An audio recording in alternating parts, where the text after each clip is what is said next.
I know it's usually on Tuesday, and last week we did it on Wednesday, and this time we're doing it on Friday. So it's subjected to change according to our guests and speakers. And I appreciate that you are keeping up with us and with all the changes. So we're happy to be here with you. Major things happened in the Middle East the last 2 weeks, and I'm sure you were following, and everyone's following the peace agreement with the UAE, which we are very happy about. And hopefully more countries will follow. We'll discuss that. And the Iran and embargo and what's going on in Israel. Also, we'll keep update that. So I'm really happy to have our interim Consul General Galit Peleg with us to discuss this issue together. And if you have some questions, please ask, and you definitely can text us through the Zoom at the Q&A or at the Q&A, and hopefully we'll answer your questions. So we call this session of coffee break, drawing a new map in the Middle East. It would be interesting just to discuss it. What does that mean to draw a new map? Is it physically or is just metaphorically? So we'll talk about it more and in details. And like I said, as well, like the issue with Iran. Yeah, so Galit is here. Galit, shalom. Shalom, everybody. Hi, great to be here. So we'll discuss it. And first of all, we'll go with the, with the recent development with the UAE, and we'll talk about the reactions in Israel, the reactions in the street in Israel, the reactions among the people in the UAE, the way we see it on social media, the formal and informal way as well. So I will interview Galit, and she'll answer a question. And later on, I will discuss the Iran issue. So Galit, thank you again for joining us on the coffee break. And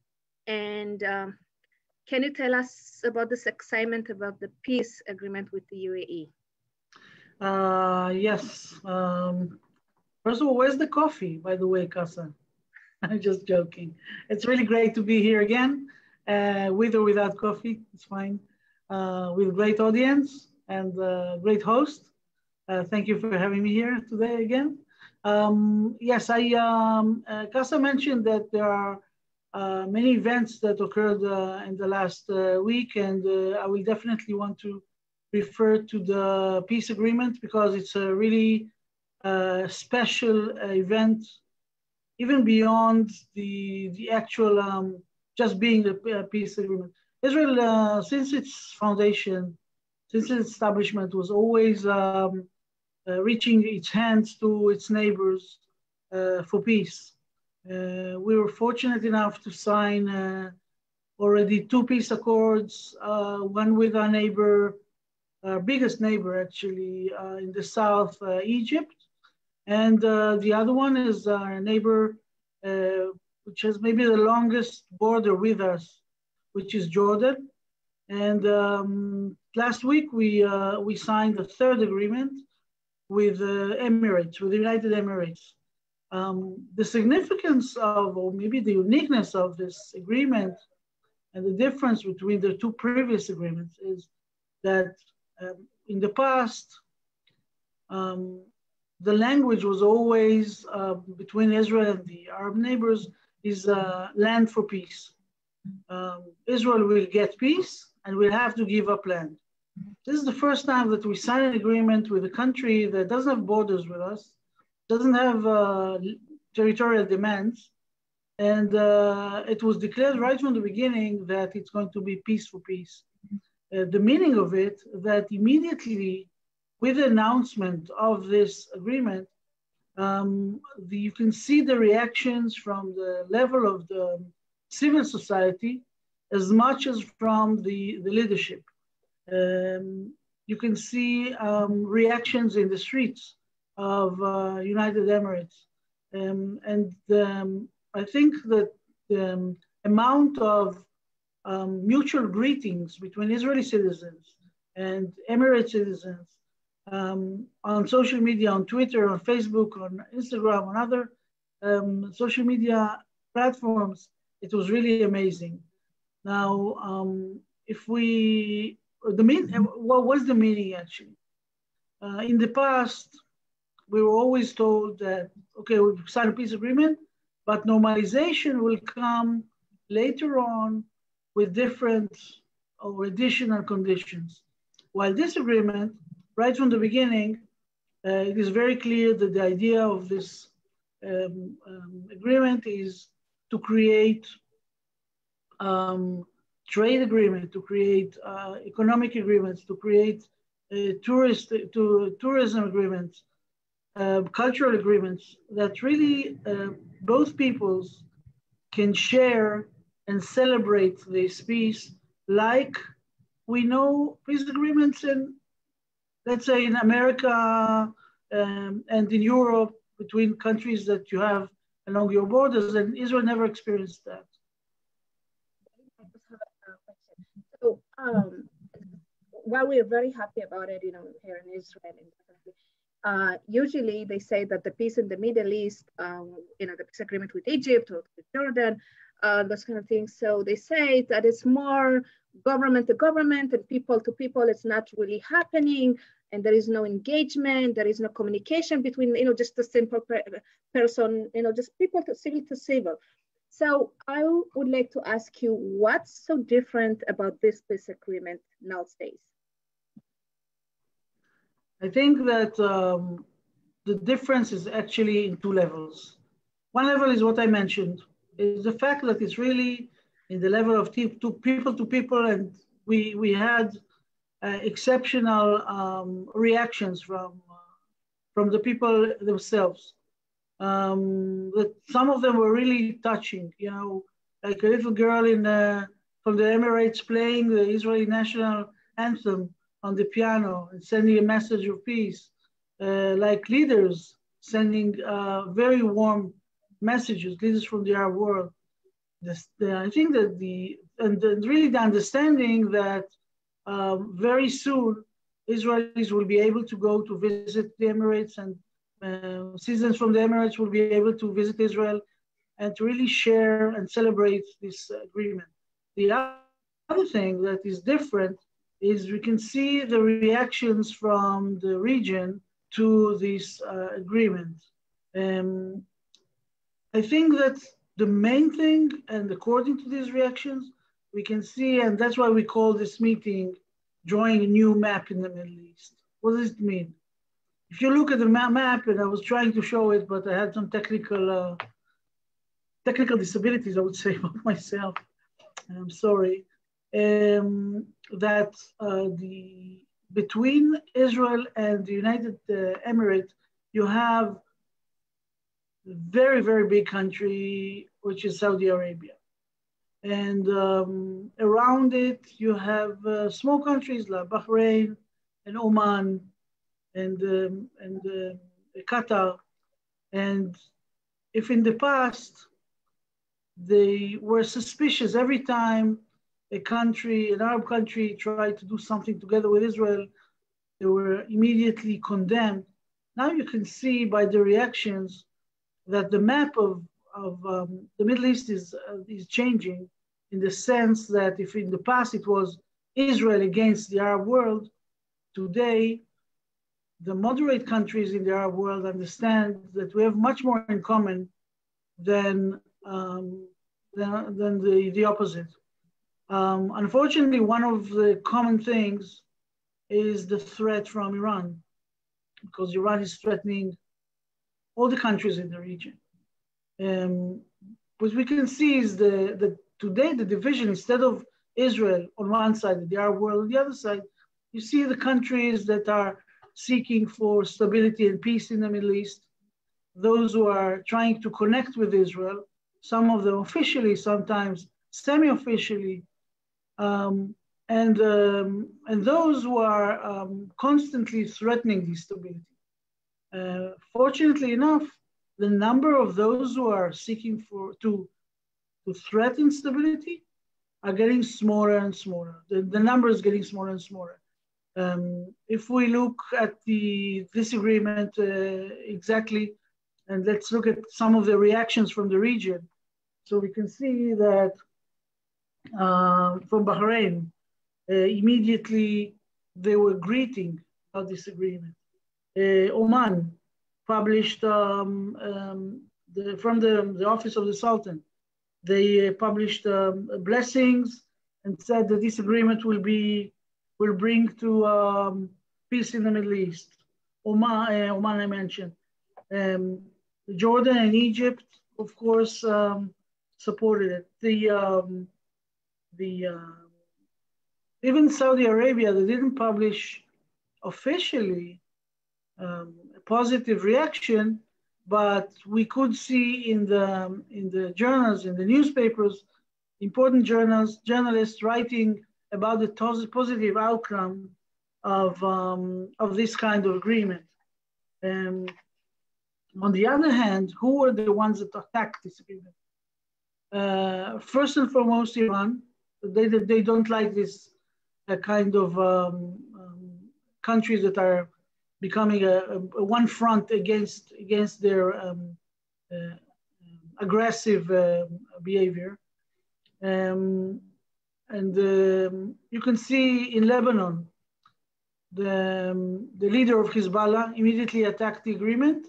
The president of Lebanon was not that negative. He didn't even rule out a peace with Israel in the future with Lebanon, something that we are really, really longing for. So we can see that really the countries that are really want stability, they found that it's okay to have connections with Israel. And this is a big change. In Israel, we believe that other countries in the Gulf will follow the Emirates, and we will see that, maybe the prosperity and the new Middle East that our former president Shimon Peres used to dream of will finally come true. Because when you don't deal all the time with wars, you have the time and the budget and the willingness to invest in economy, in technology, in welfare. And at the end of the day, I think every person, whoever, doesn't matter which citizen he is, to which country, what he wants is to live well, to be able to supply for his children, provide for his children, to give them good education, and to make everybody happy. So, we're not living in La La Land. We don't think that it will happen tomorrow, but it's definitely a good message and good reactions from the environment that show that connecting with Israel can do you only good. Besides the connecting with Israel, what makes it so special nowadays is, previously, of course, thanks to the social media and the technology, which is as well, we are startup nations, the ability of the other side, which means the Arab society, to see without, directly through social media, because usually they see Israelis through their media and whatever they choose to show them about Israelis and how they look like and how they behave and those kind of things.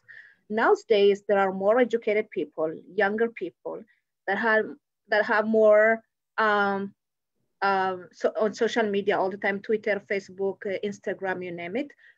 And they see Israelis directly and they see how Israelis react. And I think this is an amazing way that people can communicate to each other, people to people. And we, like you said, Galit, we already see the connection between people to people from UAE and Israel. And like you said, and people now, they want to live the good life, the prosperity, economically, education. And the world is more open and connected. And they see what's happening on the other side, and that's give the opportunity, or A, to learn about each other, and B, to communicate directly, and C, to learn from each other and see how we can improve the quality of life. So I, beside, you know, the I quality. want to add one more thing. Yeah. Um, something that is very important for this specific agreement. Um, we know we talk a lot about Israel as startup nation, as very advanced in technology and entrepreneurship. We also have to mention that the United Emirates is a country that puts a lot of efforts in innovation, a lot of money, a lot of investments. And I think this combination of a country that can invest in innovation and a country that produces new technologies can really contribute not to only to the region, but also to benefit of the rest of the world. And this is something that we have to uh, to take in consideration. Also, I think the location of the United Emirates can open new markets for Israel to the rest of Asia in terms of flights. And so there are so many directions that we can think of that these agreements can bring prosperity both to Israel, to the region, and also to the rest of the world. Wonderful. So I will take some questions from the audience. So there's one question from Bob Pianka. What changed that promoted the UAE to give up its land for peace position? Excuse me, can you repeat? What changed that promoted the UAE to give up its lands for peace position? First of all, we don't have borders, so there are no demands from each side about territory. We have no dispute about territories. The UAE is on the other side of Saudi Arabia, the Gulf, the Persian Gulf, and Israel is on the shore of the Mediterranean. That's one thing. So that allowed to change this axioma. But I think it's more profound that there shouldn't be now, that it's not necessary to use this old axioma because it's not relevant anymore. Next question. Yeah, the next question, what do you say both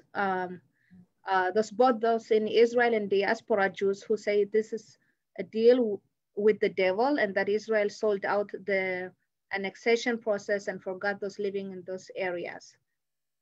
So this is you know, this part of this paragraph of the agreement of suspension of the annexation of Palestinian territories or disputed territories. It's very funny because it works for those who support it and for those who object it.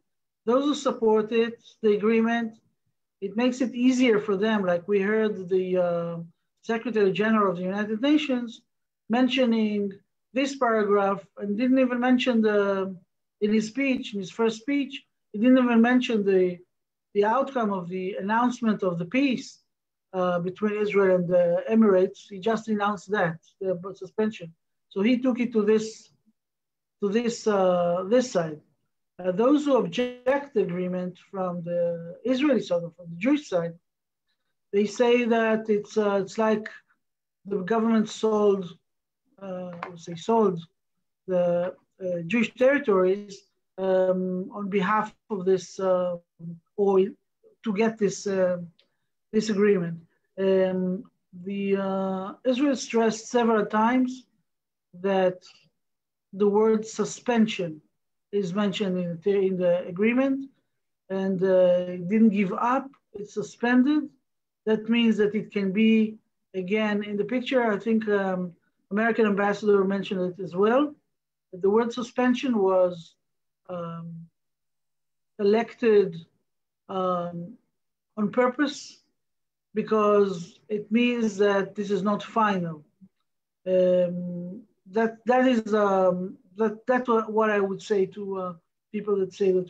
I think that in every negotiations, you have to give and take.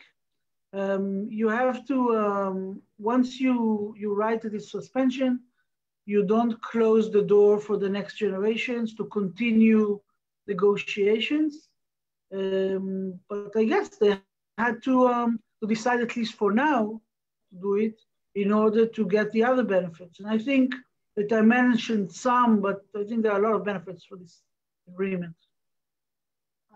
Yes, also it's very important to mention that this peace agreement is bipartisan agreement here in the USA. So it's very important to remember this. It's both sides, Democrats and Republicans, they support this peace agreement. So it is very important to mention that and to remember that. So it's not it's welcomed by all sides here in the United States. Like I said, it's a bipartisan agreement, but also it's you can see the reactions of if you know go on social media, Facebook or whoever you have, if you have a Twitter especially, you can see it the reactions of the people in the region and also in general, in particularly in Israel and in the UAE. So that's very important to mention. Let's take more questions. How does Israel plan to deal with the Palestinians that are currently living in Gaza and elsewhere in Israel and even other countries? That's a very big question, maybe for another meeting, but maybe I should say something very generally speaking. But first of all, the Palestinians weren't very happy with the agreement.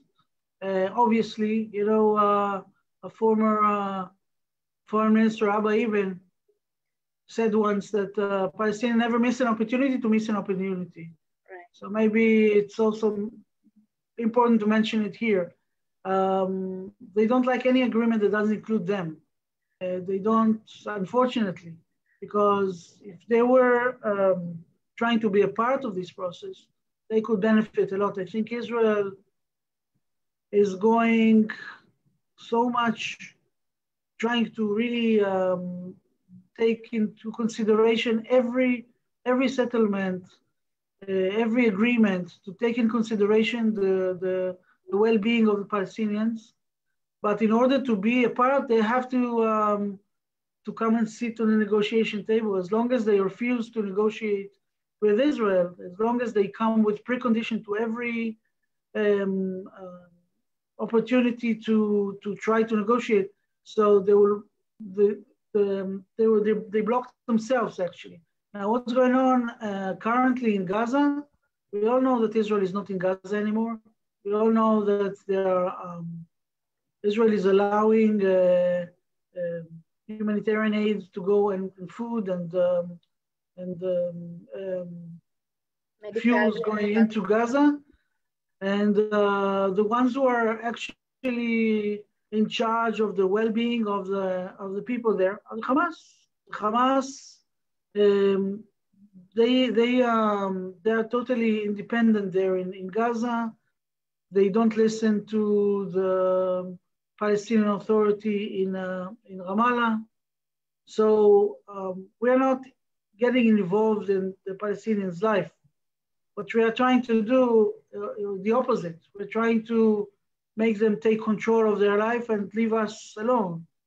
What we see in the last few days, there's frustration from the Palestinians Gaza towards Qatar, that's supposed to give them more money, towards their leadership in Ramallah. And the way they express it is launching rockets to south of Israel and launching balloons. You know, children play with balloons. Every normal kid sees a colorful balloon and wants to play with it. But if you live in south of Israel, the children know that if you see balloons coming from the sky, a bunch of balloons, it means that it might explode, or it might carry some kind of fire in order to set fire to hundreds of acres in south of Israel. And so far, we have a lot of damages in the last few days, of damaged fields that are supposed to feed people, hundreds of wildlife that were trapped in these fires and killed. This is a situation when the Palestinians are frustrated with their own government. The ones who suffer immediately are the people who live in south of Israel. A solution to the Palestinian issue it's been an issue of 72, almost 73 years. And it doesn't seem that the Palestinians wants to get to a solution that everybody will be happy with. Right now, in the political level, they refuse to come to negotiations table, and we cannot solve it for them. Definitely, as they see that the region, with the peace agreement with the UAE, they see that the region is blessing and happy about this peace agreement. They should come back to the negotiation tables and to continue the peace process. And the American peace agreement that offered here, it's still relevant, and hopefully they will wake up and see that the world is moving forward. They can't stay in one place and say in our way or no way. That's not how things are going to happen. So for them and for their people, and we know that many young people, educated, want this peace agreement between Israel and the Palestinian Authority, but the leadership, they have to decide that they have to move forward. The world is moving forward without them, and they kind of staying in the back. So hopefully they will come back and want to continue this process. Say there are other comments. Well, they're asking about who will be the second country in the region that willing to sign the peace agreement with Israel. I think this is the $100 million question. I think that we should follow the countries that are showing the strongest support publicly. Those are the ones that will be courageous enough. That's what I think. Will be courageous enough to join, because, like I said, who do you want to join? Do you want to join those who will contribute to stability and peace, and maybe also prosperity, and make the Middle East a more advanced and modern place? Or do you want to stay and be, on one hand, to support these countries but not benefit from this, and just hide behind them when Iran is threatening you? I think that those who have no fear to step up and congratulate the Emirates are the ones that will be the next ones to join this new coalition, and the more the merrier. Yeah. Hopefully, like Galit said, the more the merrier, or more country will join this peace agreement, and from the region and elsewhere as well. And let's see if we have more questions.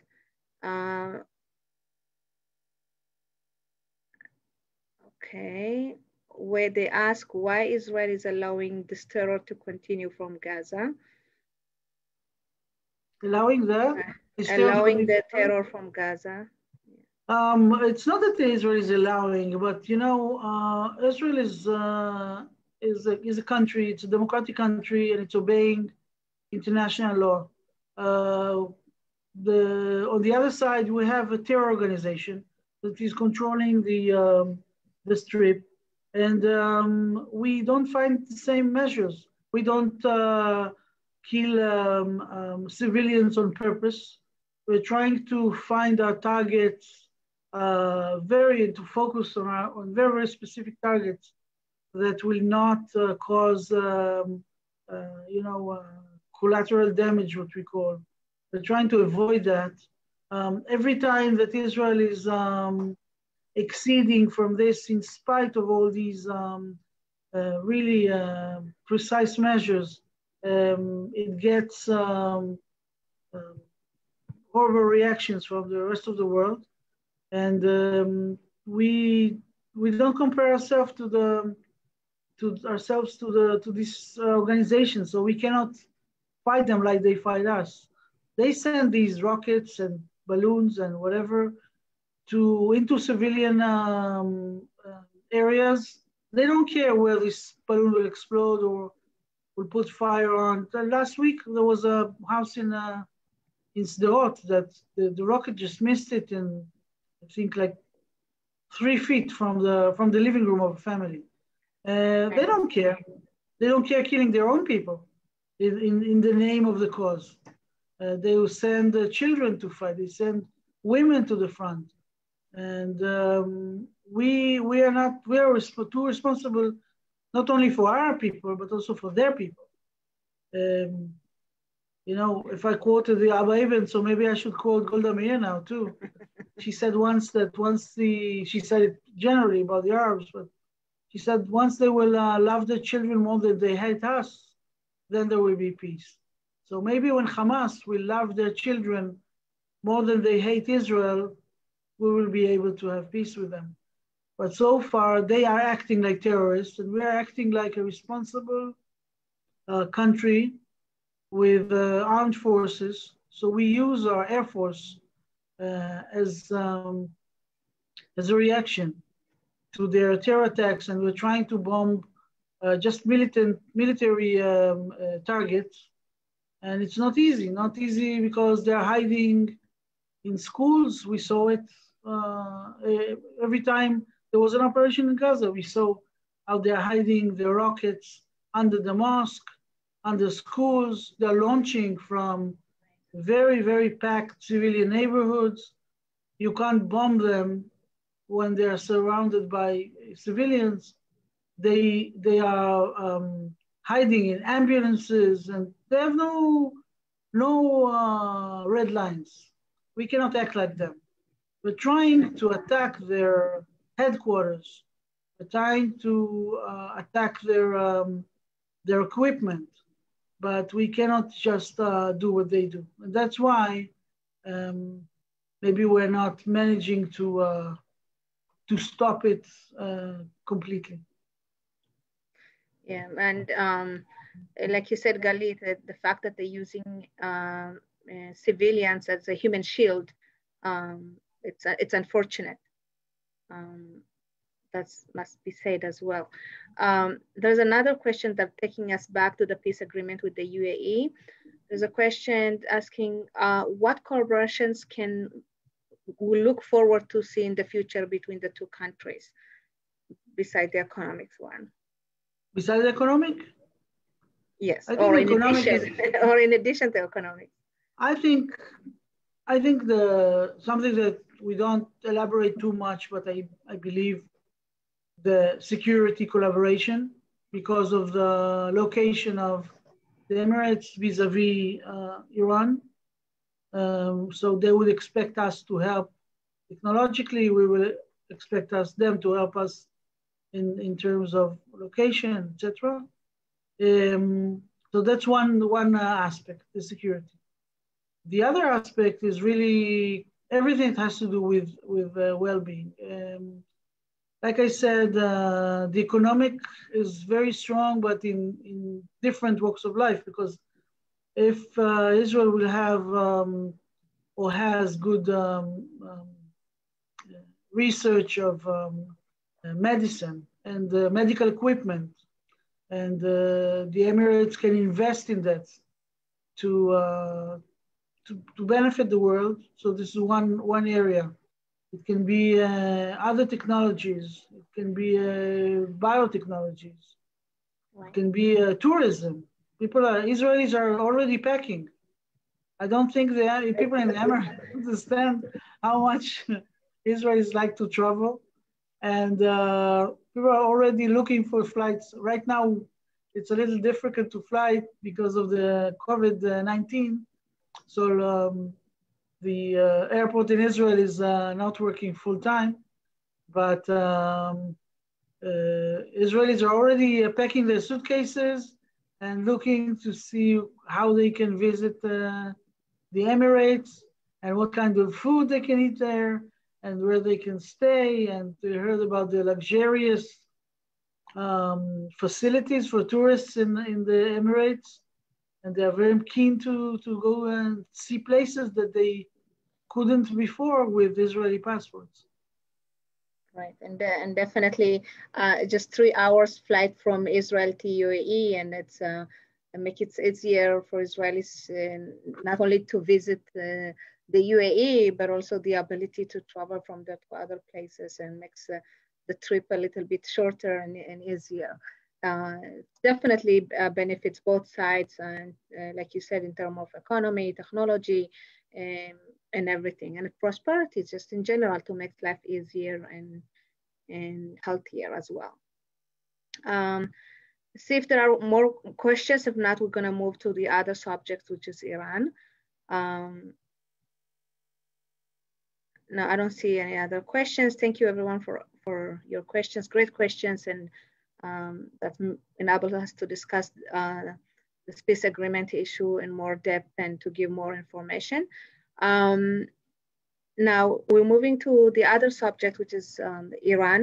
The embargo on Iran, it's supposed to finish on October, and it needs to be renewed in the UN's Security Council. But the UN Security Council decided not to renew the embargo. But we are really glad that President Trump and the American administration decided to operate the snapback mechanism that reimpose the sanction on Iran. This is an important and necessary step following the Security Council failure last week to extend the arms embargo on Iran. And definitely the state of Israel, welcome the United States and the President Trump that have shown their leadership and responsibility to restore the security and stability that faces the greatest threat in the region. As while we have this, this time of, happiness with the peace agreement with the UAE, we need to remember that Iran is still a threat to the stability of the region. Basically, who currently making the threat is Iran by gaining, power and by gaining more and pursuing nuclear and regional aspirations. So mind you, Iran also is founding and supporting terrorist organizations all over the world. So that cannot happen. And we're really glad to see that the US has has the gratitude and appreciation for the state of Israel and partners, allies in the Middle East, and by imposing the sanctions on Iran. It's very important. And yes. Regarding Iran, every time that these agreements are coming to their junctions, whether to impose sanctions, whether to continue sanctions, we have to remember that Iran, not for the first time, are every now and again we hear about a secret facility that is being exposed, either by explosions or by mistakes that they're doing, or by external explosions. And the Iranians are actually, they promise one thing, but they don't provide what they are supposed to any agreement that they signed so far. So in these secret facilities, they continue the research and the development of their nuclear heads and the centrifuges. On the other hand, or at the same time, while they are claiming that they stop this development according to the agreement, which they don't, they develop very openly the development of the long-range missiles that are supposed to carry these nuclear heads. So, and they're not doing it for peaceful purposes. I mean, they already 2-3 years ago, their long-range missiles could reach not only Israel, they could reach London and Morocco, which is the same, I would say, more or less same distance. Right. Soon they'll be able to reach the United States. I mean, they are developing all the time these system of nuclear threat that they cannot give any excuse why they're doing it. So sanctions are really the only way to put pressure on this regime, because then the pressure is coming from the people. We always say that Israel has nothing against the Iranian people. On the contrary, and Kasa, you mentioned the advantage of social media. So many times we see these mutual expressions between Israelis and Iranians, and obviously the Iranian people, the majority, are not for putting all the money, instead of getting them food and education and a little more modernization, the majority of the budget goes to develop this new nuclear industry that its only purpose is to threaten the region. There's nothing positive in what they're doing.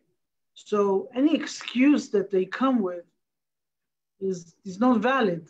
That's why Israel insists on continuing these sanctions, and thanks to our most important, the biggest friend in the world, we can continue that. United States, of course, we can continue doing it, because it's not, they talk about Israel, but Israel is not their only target. Now, besides the nuclear industry, what Kasa mentioned is also this their methodology or ideology of exporting the revolution and exporting, in fact, the terrorism to the rest of the world. And we know, Hezbollah, we know that they are getting supplies from Iran. So many times we found evidence that they're sending supplies and also people to Gaza to support Hamas, to train them. And we found Iranians in Yemen, we found Iranians in other countries. So there is no doubt that they don't mean well. And these sanctions are supposed to, not to trust their goodwill, but to make sure that they will come to a point that they will have to decide to stop doing it by themselves, and also to increase the internal pressure. Right. Yeah, definitely. And like we said, the state of Israel, supporting the Iranian people. And like you said, Galit, we have the Israeli Foreign Ministry has a Facebook page and a Twitter in Farsi. And there are so many followers, and the people communicating, they want the peace. It's just the leadership. The leadership, it's not a good leadership. It's not only violating the human right of their own people, but also threatening the region, our region from the north through Lebanon, through Hezbollah. And Hezbollah means Iran, had no mistakes on that. And also in the south through Yemen, and also on our border with Gaza. And on this embargo thing, the international community, they have to support the United States leadership on reimposing the sanctions on Iran. We can't, while we celebrate like I said, while we are celebrating the peace agreement with the UAE and stability of the region, we can't allow Iran gaining mass destructions weapons and threatening the whole region. And it's time to put an end to that, and it's time to stop Iran. Right. And now we don't have any other questions, but Galit, do you have last words to say? I have to say that I'm quite new to this, so I'm very impressed that we have people here from Puerto Rico and from Tampa, the other side of Florida, and I thought it would be only Miami, and I see people from all over, and I'm very happy. I see you waving and sending hello, and I can't stop. I couldn't stop before and say back to you, but we see all of you. Thank you so much for joining us. Yes, thank you so much for joining us again on this coffee break. Keep following us for next week. Next week, the coffee break would be on Wednesday, and we will be hosting the Consul General of the Bahamas. It will be a very interesting conversation about the Bahamas and Israel relations, and it will be really interesting and to see the history and our current relation with the Bahamas. And if you have any other questions or comments or requests, please feel free to email us or to contact us through our social media or on our website. We are available here at the Israeli consulate. So thank you very much. Thank you, Galit. It was a great discussion. Thank and hopefully, you. Shabbat shalom and stay safe. Yes, and hopefully we'll have more and more countries joining this agreement, and we'll have more countries to talk about and to be excited about. And wishing you all safe and relaxful weekend and Shabbat Shalom. Thank you, everyone.